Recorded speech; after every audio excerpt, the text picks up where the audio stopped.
ही बातमी आरटीआय मधून समोर आली आहे। उभ्या महाराष्ट्राचं आराध्य दैवत असलेल्या शिवरायांचं अरबी समुद्रात भव्य आणि जगाला हेवा वाटेल असं स्मारक उभारण्याची घोषणा करण्यात आली, पण वास्तव काय आहे? अरबी समुद्रातील शिवस्मारकाची अजून वीटही रचलेली नाही। स्मारकासाठी आतापर्यंत कोट्यावधीचा खर्च दाखवण्यात आलाय।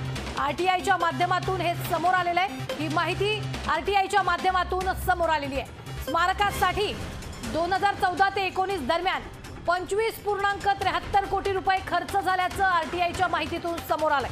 फडणवीसांच्या काळात मोदींच्या हस्ते जलपूजन सुद्धा स्मारकाचा प्रस्तावित खर्च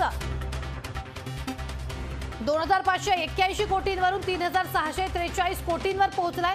नुसत्या सल्लागारांसाठी खर्च केले 16.60 कोटी रुपये। 3 वर्षापासून स्मारकाचं काम एकदम ठप्प झालेलं आहे। या संदर्भात आपल्या सोबत